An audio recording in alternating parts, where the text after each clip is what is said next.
Good evening friends, আমি অমরনাথ তোমাদের সকলকে স্বাগত জানাই তোমাদের প্রিয় YouTube channel MH education lab, West Bengal's largest educational network. তো আজকে তোমার সাথে মোস্ট ইম্পর্টেন্ট 25টা কোশ্চেন ডিসকাস করব, যেগুলো এক্সাম পয়েন্ট অফ ভিউ থেকে খুবই ইম্পর্টেন্ট। আর যে সমস্ত স্টুডেন্টরা WBCS প্রিলিমস 2021 এর জন্য প্রিপারেশন করছো, তাদের জন্য কিন্তু খুবই এফেক্টিভ এই কোর্সগুলো। ভালো করে তোমরা কিন্তু সেশনগুলো দেখবে, প্রথম থেকে শেষ অবধি ভিডিওটা দেখার চেষ্টা করবে এবং পারলে প্রশ্ন যেগুলো আলোচনা করা হবে একটু খাতায় নোট ডাউন করে নিতে পারো। ক্লিয়ার? আর যারা এখন আমাদের চ্যানেলটি সাবস্ক্রাইব করনি, অতি অবশ্যই চ্যানেলটি সাবস্ক্রাইব করে দাও এবং সমস্ত নোটিফিকেশন PDF পাওয়ার জন্য আমাদের টেলিগ্রাম চ্যানেল জয়েন করে নাও। সমস্ত লিঙ্ক কিন্তু ডেসক্রিপশন বক্সের মধ্যে প্রোভাইড করা আছে। ক্লিয়ার? আর প্রত্যেকদিন এই ক্লাসটি সন্ধ্যে 6টার সময় আসে, তোমরা চেষ্টা করবে প্রত্যেকদিন ক্লাসটি ভালো করে ফলো করার। ক্লিয়ার? তো আজকের ফার্স্ট কোশ্চেন দাও কি আছে, the proposal relating to dismissal of vice president can be presented in. তো ভাইস প্রেসিডেন্টকে ডিসমিসাল করার জন্য প্রপোজালটি কোথায় করা হবে? তো সঠিক উত্তরে যাবে অপশন বি, রাজ্যসভা। তো অ্যাকচুয়ালি আমরা জানি যে ভাইস প্রেসিডেন্ট হচ্ছে আমাদের এক্স অফিসও রাজ্যসভার, তো সে কারণেই যদি ভাইস প্রেসিডেন্টকে ডিসমিসাল করা হয় তো সেখানে রাজ্যসভাতে কিন্তু প্রপোজালটি জারি করতে হবে। ক্লিয়ার? তো এর ব্যাপারে দেখে নিই আমরা। Proposal of dismissal of vice president can be presented in Rajya Sabha. তো রাজ্যসভাতে কিন্তু ভাইস প্রেসিডেন্টের ডিসমিসালটাকে প্রপোজ করতে হবে। ক্লিয়ার? তো অলরেডি তোমরা স্ক্রিনে দেখতে পাচ্ছ মক টেস্ট ফুল প্যাকেজের ব্যাপারে, আর এই মক টেস্ট ফুল প্যাকেজটি লঞ্চ করা হয়েছে এমএইচ এডুকেশনাল ল্যাবের পক্ষ থেকে WBCS 2021 প্রিলিমস প্লাস মেন্স এক্সামকে টার্গেট করে। এইটা হচ্ছে ব্যাচ 5 আর লাস্ট ডেট অর অ্যাডমিশন হচ্ছে 20 এপ্রিল 2021। ক্লিয়ার? কোর্সের বেনিফিটগুলো তোমাদেরকে সাথে একবার ডিসকাস করে নিই। টোটাল তোমরা এখানে 938টি মক টেস্ট পাবে, তার সাথে টোটাল MCQ থাকবে 30,200। পুরোটাই পুরো মক টেস্টটা কিন্তু লেটেস্ট প্যাটার্ন অনুযায়ী করা হয়েছে, আর মক টেস্টগুলো দেওয়ার পর তোমরা সেখান থেকে স্মার্ট র্যাঙ্ক অ্যানালাইসিস করতে পারবে। প্রত্যেকটা MCQর কিন্তু ডিটেলস এক্সপ্লেনেশন করা আছে। 1 ইয়ার ভ্যালিডিটির সাথে তোমরা এটাকে আনলিমিটেড টাইমস অ্যাটেম্প্ট করতে পারবে। ক্লিয়ার? তোমরা এই মক টেস্টের মধ্যে কী কী পাবে দেখে নাও একবার। চ্যাপ্টার ওয়াইজ মক টেস্ট পাবে 350টা, ঠিক আছে। স্পিড টেস্ট পেয়ে যাবে 400টা, কারেন্ট অ্যাফেয়ার্সের টেস্ট থাকবে 50টা, প্রিভিয়াস ইয়ার টেস্ট থাকবে 100টা, প্রিলিমস ফুল লেন্থ টেস্ট থাকবে 20টা এবং মেন্স ফুল লেন্থ টেস্ট থাকবে 20টা। বিস্তার যদি জানতে চাও এর ব্যাপারে তোমরা অতি অবশ্যই ভিডিও ডেসক্রিপশন বক্সটা ফলো করো, সেখানে কিন্তু ডিটেলস ইনফরমেশন প্রোভাইড করা আছে। ক্লিয়ার? আর এখন যদি তোমরা এই মক টেস্টটি পারচেস করো তোমরা কিন্তু 30% ডিসকাউন্ট পেয়ে যাবে। আমার কোডটা জেনে নাও একবার ভালো করে, AMAR30, ঠিক আছে। এই কোডটা ইউজ করবে, সমস্ত এখানে ভালো করে বোঝানো আছে। এই স্টেপগুলো ফলো করে তোমরা AMAR30 কোডটা ইউজ করলে তোমরা স্ট্রেট 30% ডিসকাউন্ট পেয়ে যাবে। যদি তোমাদের কোনো কিছু ডাউট হয় অবশ্যই তোমরা আমাকে কমেন্ট বক্সে কমেন্ট করে জানাবে, আমরা তোমাদেরকে গাইড করে দেবো। ক্লিয়ার? চলো নেক্সট কোশ্চেন কি আছে, president of India enjoy emergency power of. তো আমাদের যতগুলো এমার্জেন্সি পাওয়ার আছে, ঠিক আছে, তো সেগুলোর মধ্যে প্রেসিডেন্ট কতগুলো এমার্জেন্সি পাওয়ার সে লাগু করতে পারে? সঠিক উত্তরে যাবে অপশন বি, 3। তো তিনটেই কিন্তু এমার্জেন্সি পাওয়ার কিন্তু প্রেসিডেন্ট লাগু করতে পারে। দেখে নিই একবার। The president can declare 3 types of emergencies, national, state and financial. Under articles 352 সেটা হচ্ছে ন্যাশনাল, 356 স্টেট এবং ফাইন্যান্সিয়াল হচ্ছে 360। In addition to promulgating ordinance under article 123। তো প্রেসিডেন্ট কিন্তু তিনটে যে আমাদের এমার্জেন্সি আছে সেটাকে কিন্তু লাগু করতে পারে। 352 দিয়ে ন্যাশনাল, 356 দিয়ে স্টেট এবং 360 দিয়ে ফাইন্যান্সিয়াল। তিনটেই কিন্তু এমার্জেন্সি পাওয়ার কিন্তু প্রেসিডেন্ট লাগু করতে পারে। ক্লিয়ার? চলো পরবর্তী প্রশ্ন কি আছে, which of the following appointment is not made by the president of India. তো এগুলোর মধ্যে কার অ্যাপয়েন্টমেন্ট প্রেসিডেন্ট অফ ইন্ডিয়া করেন না? তো সঠিক উত্তরে যাবে option A, speaker of the Lok Sabha. Chief justice of India কিন্তু প্রেসিডেন্ট ইলেক্ট করেন, চিফ অফ এয়ার স্টাফও প্রেসিডেন্ট ইলেক্ট করেন এবং চিফ অফ আর্মি স্টাফও কিন্তু প্রেসিডেন্ট ইলেক্ট করেন, কিন্তু লোকসভার যে স্পিকার সেটা কিন্তু প্রেসিডেন্ট ইলেক্ট করেন না। ক্লিয়ার? আর আজকে তোমাদের যে পলিটি সেশনটি হচ্ছে সেটা কিন্তু ম্যাক্সিমাম কিন্তু প্রেসিডেন্টের উপরে কোশ্চেনগুলো থাকবে, তো ভালো করে তোমরা কিন্তু প্রত্যেকটা কোশ্চেন মনে রাখার চেষ্টা করবে। ক্লিয়ার? তো ব্যাপারটা দেখে নিই আমরা। Chief justice of India, chief of all 3 defence forces in India, Indian army, navy and air force are appointed by president of India. তো চিফ জাস্টিস অফ ইন্ডিয়া এবং সমস্ত ধরনের যে ডিফেন্স ফোর্সের যে চিফ হয়, যেমন ইন্ডিয়ান আর্মি, নেভি এবং এয়ার ফোর্স, সেটা তিনটেকেই অ্যাপয়েন্ট করা হচ্ছে কিন্তু আমাদের president. Whereas Speaker of Lok Sabha is not appointed by President, rather he or she is elected by newly constituted Lok Sabha from among the member. আর লোকসভা স্পিকারটা কিন্তু appoint করা হয় যখন যে পার্টি ফর্ম করে, ঠিক আছে, সেখান থেকে কিন্তু লোকসভা স্পিকারকে অ্যাপয়েন্ট করা হয়। প্রেসিডেন্ট কিন্তু লোকসভা স্পিকারকে অ্যাপয়েন্ট করেন না। ক্লিয়ার? চলো নেক্সট কোশ্চেনটা কি আছে, all the executive powers in Indian constitution are vested with.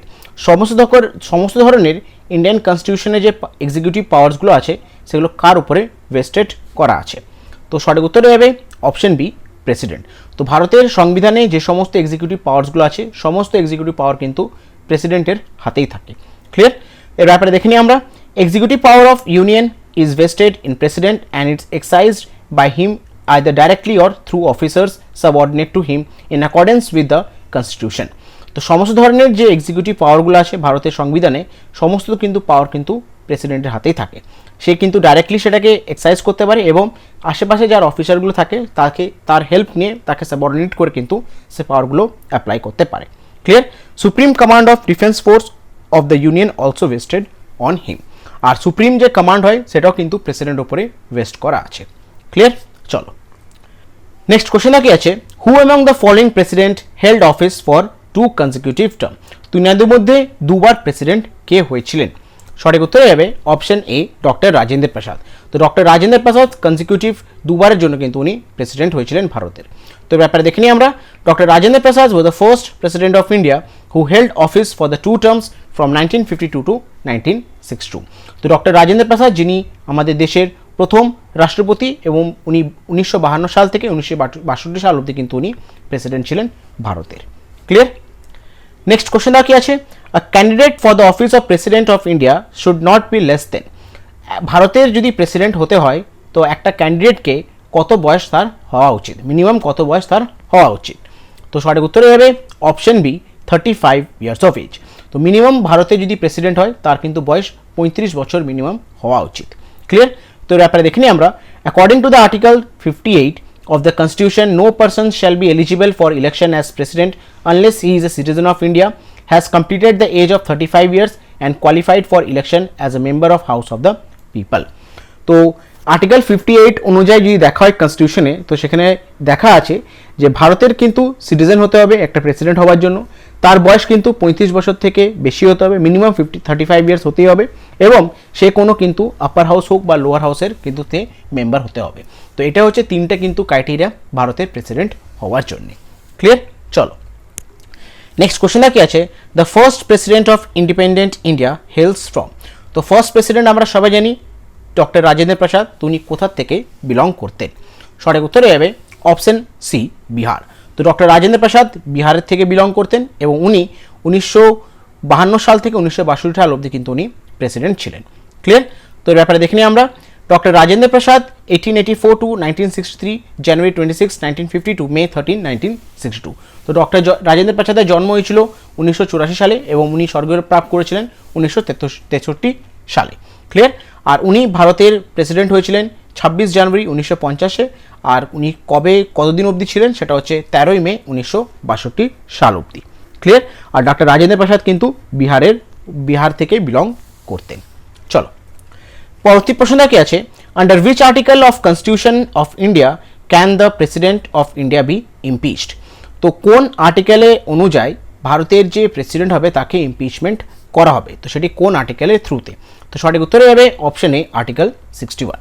তো ভারতের সংবিধানে আর্টিকেল 61 অনুযায়ী প্রেসিডেন্টকে কিন্তু ইমপিচ করা যেতে পারে। ক্লিয়ার? তো এর ব্যাপারে দেখে নিই আমরা। Impeachment by parliament with a majority of not less than 2/3 of the total membership of the each house of parliament for violation of the constitution as per article 61। তো আর্টিকেল 61 এর অনুযায়ী লেখা আছে সংবিধানে যে দুটো হাউস থেকে কিন্তু মিনিমাম 2/3 যে সমস্ত মেম্বার আছে তাদের ভোট পেতে হবে, বোথ দ্য হাউস, তাহলে গিয়ে প্রেসিডেন্টের ইমপিচমেন্ট করা যেতে পারে। আজ অবধি কিন্তু সেটা হয়নি। আর এটা কিন্তু আর্টিকেল 61 অনুযায়ী কিন্তু ভারতের প্রেসিডেন্টকে ইমপিচমেন্ট করা যেতে পারে, এটা কিন্তু সংবিধানে লেখা আছে। ক্লিয়ার? আর ক্রাইটেরিয়া হচ্ছে 2/3। ঠিক আছে, টোটাল যে সমস্ত মেম্বার আছে বোথ দ্য হাউসের, আপার হাউস লোয়ার হাউস বা লোকসভা বা রাজ্যসভা, সেখান থেকে 2/3 কিন্তু মেম্বার যারা আছে তাদেরকে কিন্তু ভোট করতে হবে ইমপিচমেন্টের জন্য, তাহলে গিয়ে কিন্তু প্রেসিডেন্টকে ইমপিচমেন্ট করা যেতে পারে। ক্লিয়ার?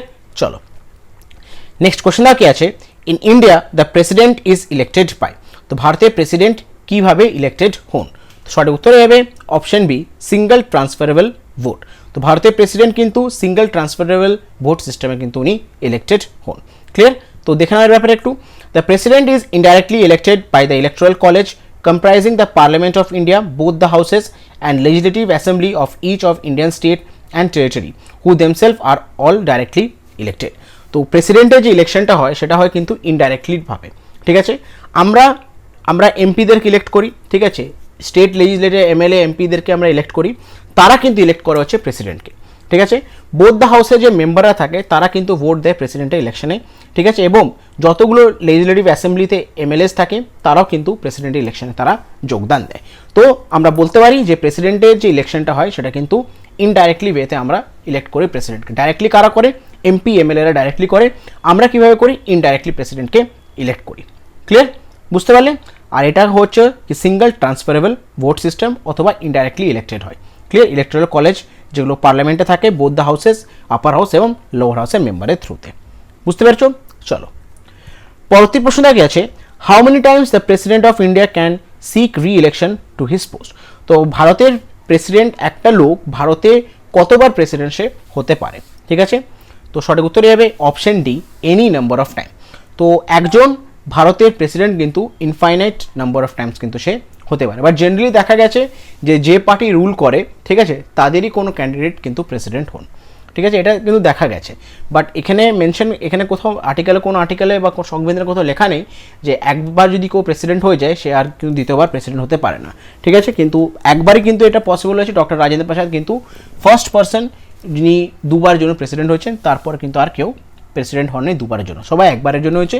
কিন্তু এটা কোথাও মেনশন নেই যে একটা লোক কিন্তু একবারের জন্য প্রেসিডেন্ট হবেন, একটা লোক কিন্তু ইনফাইনাইট টাইমস জন্য কিন্তু সে প্রেসিডেন্ট হতে পারেন ভারতে। ক্লিয়ার? তো র্যাপটা একটু দেখে নিই আমরা। The president of India can opt for re election as many times as he wishes. Rajendra Prasad was the only president to have elected twice for his office. তো প্রেসিডেন্টের যে সমস্ত ক্রাইটেরিয়াগুলো আছে সেই ক্রাইটেরিয়া যদি ফুলফিল হয় তো সে ইনফাইনাইট নাম্বার অফ টাইমস কিন্তু সে প্রেসিডেন্টের পদে কিন্তু সে অপ্ট করতে পারে। ক্লিয়ার? আর রাজেন্দ্র প্রসাদ হচ্ছে এমন একজন যে কিন্তু দুবার কিন্তু প্রেসিডেন্ট হয়েছিলেন ভারতের। বুঝতে পারছো?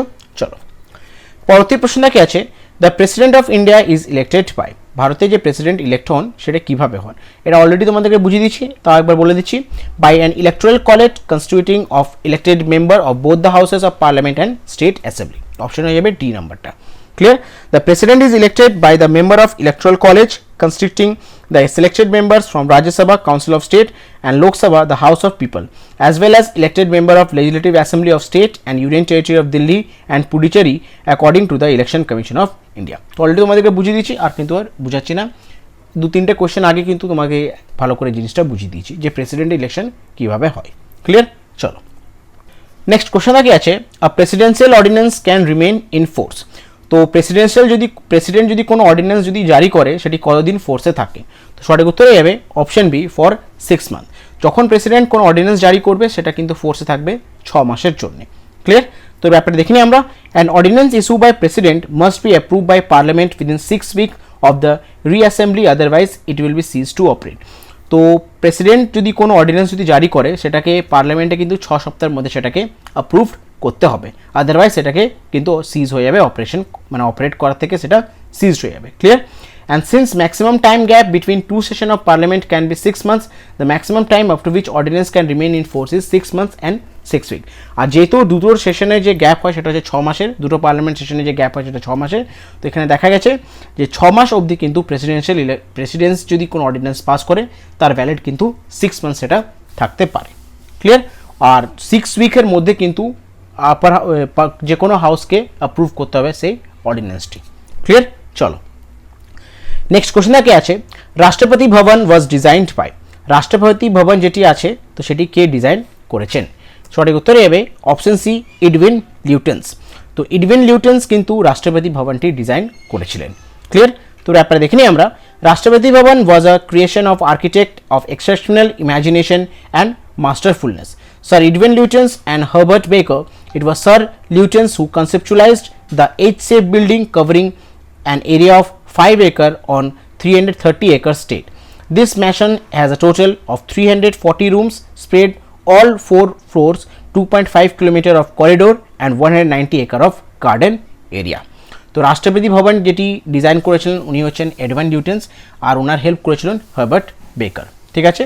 আর এই পুরো ভবনটি কিন্তু একটা H শেপ মডেলে কিন্তু তৈরি করা আছে, যেটা প্রায় 330 একর জায়গাতে কিন্তু রাষ্ট্রপতি ভবনটি তৈরি করা আছে। রাষ্ট্রপতি ভবনে কিন্তু 4 তলা, আর 4 তলার মধ্যে প্রায় 340টি রুম আছে, আর পুরো করিডোর যেটা আছে সেটা প্রায় 2.5 কিলোমিটার লম্বা করিডোর আছে, এবং 190 একর যে জায়গাটা আছে সেটা কিন্তু গার্ডেনিং এরিয়ার জন্য কিন্তু রাখা হয়েছে রাষ্ট্রপতি ভবনের মধ্যে।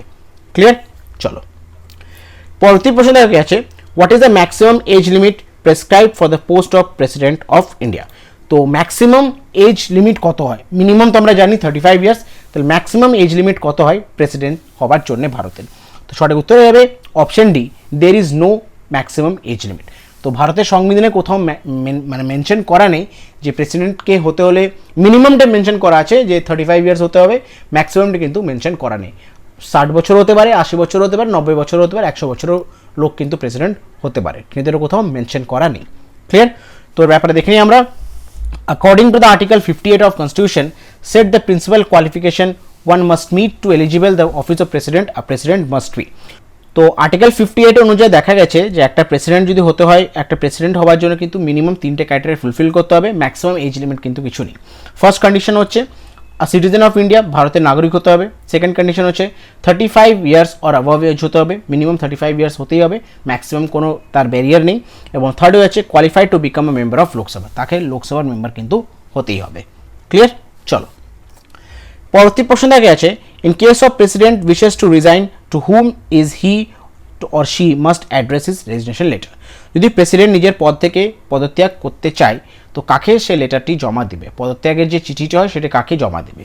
তো সঠিক উত্তর হবে অপশন সি, ভাইস প্রেসিডেন্ট। যিনি আমাদের রাজ্যসভার এক্স অফিসের চেয়ারম্যান, তাকে কিন্তু, আর উনি হচ্ছে ভাইস প্রেসিডেন্ট, তাকে কিন্তু প্রেসিডেন্ট সেই লেটারটি, তাকে রেজিগনেশন লেটারটি তাকে কিন্তু ধরাতে হবে। ক্লিয়ার? তো ব্যাপারে দেখে নিই আমরা। The president shall hold office for a term of 5 years from the date of which he enter upon his office, provided that the president may, by writing under his hand, addressing the vice president resignation of his office. তো president কিন্তু 5 বছরের জন্য elect হয়, আর যদি সেই 5 বছরের মধ্যে যদি প্রেসিডেন্ট চায় সে পদত্যাগ করতে, তো সে যে নিজের হাতে যে লেটারটা লিখবে সেই লেটারটা কিন্তু ভাইস প্রেসিডেন্টকে দিয়ে দিতে হবে। ক্লিয়ার? তারপরে কিন্তু সে রেজিগনেশন করতে পারে নিজের পদ থেকে। চলো নেক্সট কোশ্চেনটা কি আছে, who can initiate impeachment of the president? তো প্রেসিডেন্টের ইমপিচমেন্ট কে করতে পারে?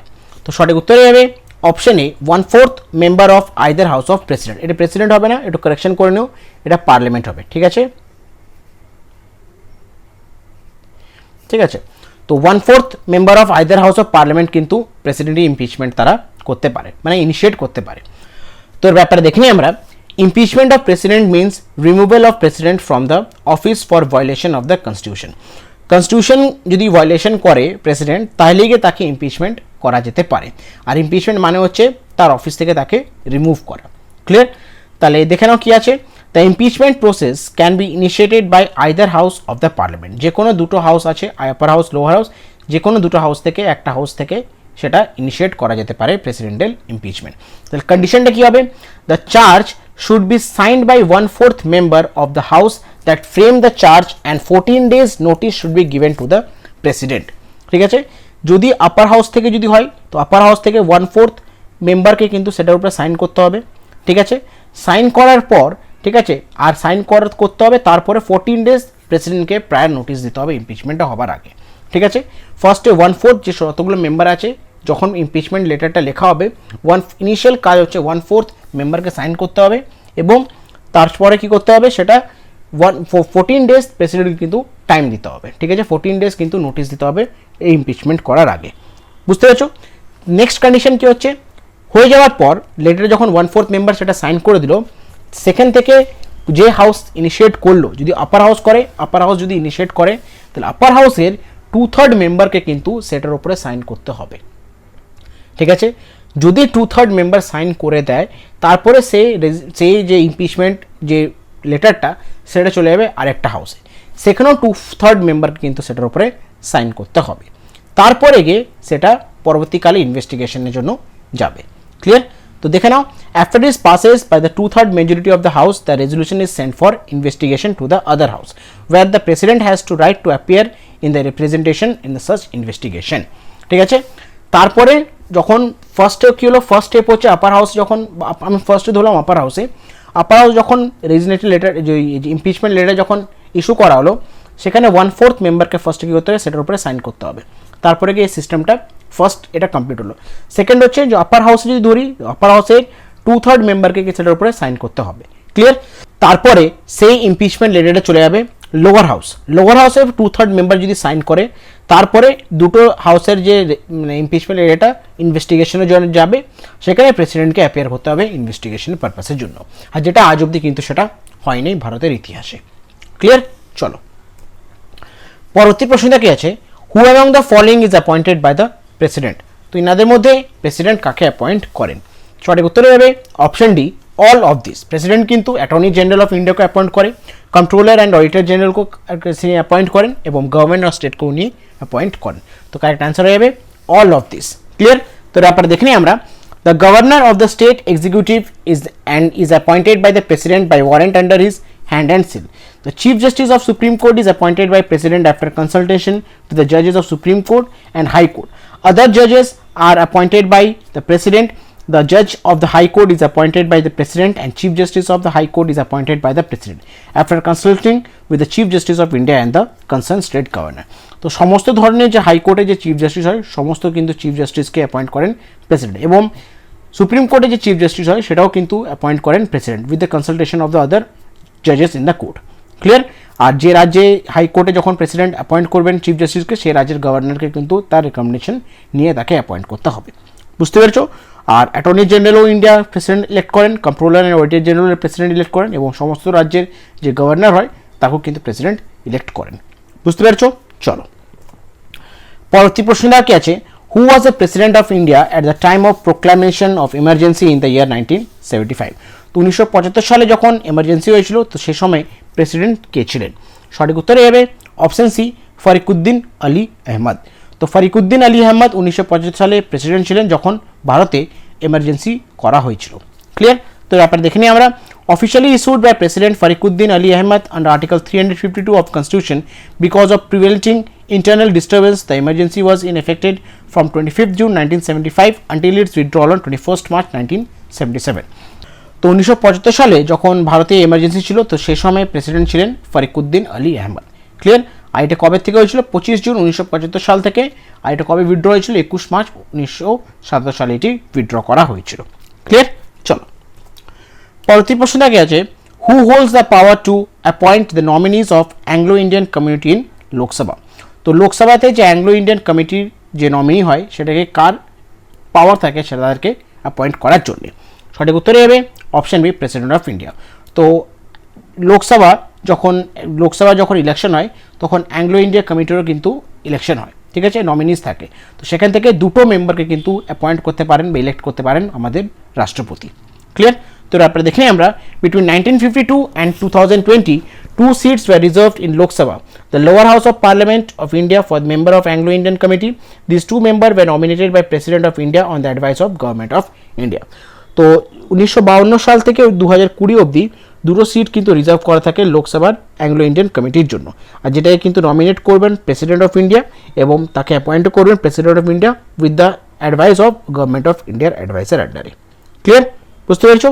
চলো নেক্সট কোশ্চেনটা কি আছে, by which of the following can the president of India be impeached? Impeachment করার জন্য প্রেসিডেন্টকে ইমপিচমেন্ট যদি করা হয়, তো কোন কোথার থেকে ইমপিচমেন্টটি করা হয় প্রেসিডেন্টের? সঠিক উত্তরে যাবে option B, by the parliament. Already তোমাদেরকে বুঝিয়ে দিচ্ছি যে কোনো হাউস, পার্লামেন্টে যে কোনো হাউস কিন্তু প্রেসিডেন্টের ইমপিচমেন্টের নোটিশ জারি করতে পারে। ঠিক আছে? তো ব্যাপারে দেখে নিই আমরা। The president may be removed before his টেনিয়ার through impeachment for violating the constitution of India. By the Parliament of India, the process may be begin either of the 2 houses of Parliament. A house start by leveling charges against the President. তো প্রেসিডেন্টকে তার office শেষ হওয়ার আগে impeachment করা যেতে পারে যদি সে কোনো ভায়োলেশন করে কনস্টিটিউশনে। আর এটি কিন্তু আবেদনটি জানাতে পারে যে কোনো হাউস, ঠিক আপার হাউস বা লোয়ার হাউস, যেখান থেকেও কিন্তু আবেদনটি জানানো যেতে পারে। ক্লিয়ার? চলো নেক্সট কোশ্চেনটা কি আছে, election to the office of president is conducted by? তো প্রেসিডেন্টের যে ইলেকশনটা হয় সেটি কোন অফিস থেকে ইলেকশনটি কন্ডাক্ট করা হয়? সঠিক উত্তরে যাবে option D, election commission of India. তো ইলেকশন কমিশন অফ ইন্ডিয়া কিন্তু প্রেসিডেন্টের ইলেকশনটি কন্ডাক্ট করেন। ক্লিয়ার? দেখা হয় ব্যাপারে। Under Article 324 of the Constitution of India, the authority to conduct election of the office of President is vested in the Election Commission of India.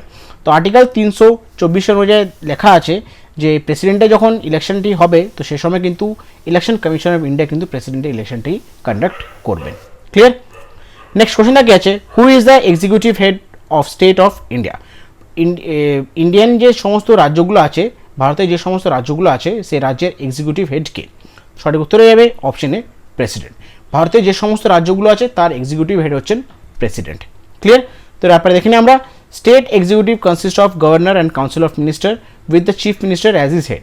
The governor of the state is appointed by the president for the 5-year terms and hold the office during his pleasure. তো state executive consist হয় governor, council of minister এবং chief minister হয় স্টেটের head.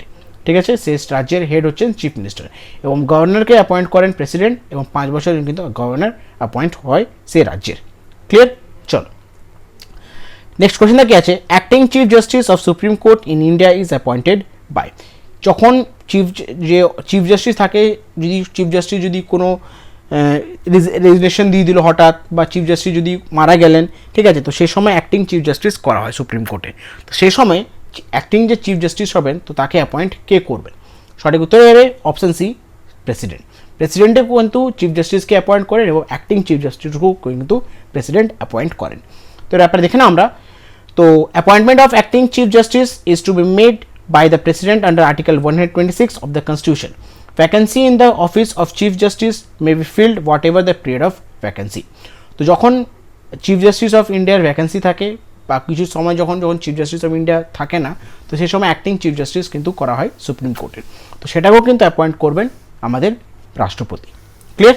চলো next question কি আছে, the president of India is elected by the member of an electoral college which does not include. তো প্রেসিডেন্টের যখন ইলেকশনটি হয় সেটি হয় কিন্তু ইলেকট্রাল কলেজের মাধ্যমে। তো ইলেকট্রাল কলেজের মধ্যে কি ইনক্লুড থাকে না? সঠিক উত্তর হবে option D, the elected member of state legislative council. তো স্টেট লেজিসলেটিভ কাউন্সিলের যে সমস্ত ইলেক্টেড মেম্বাররা থাকে তারা কিন্তু ইলেকট্রাল কলেজের মধ্যে তারা পড়ে না। ক্লিয়ার? তো ব্যাপারে দেখে নিই আমরা। Only elected member of both houses of parliament and of the state legislative assembly are member of electoral college for presidential election.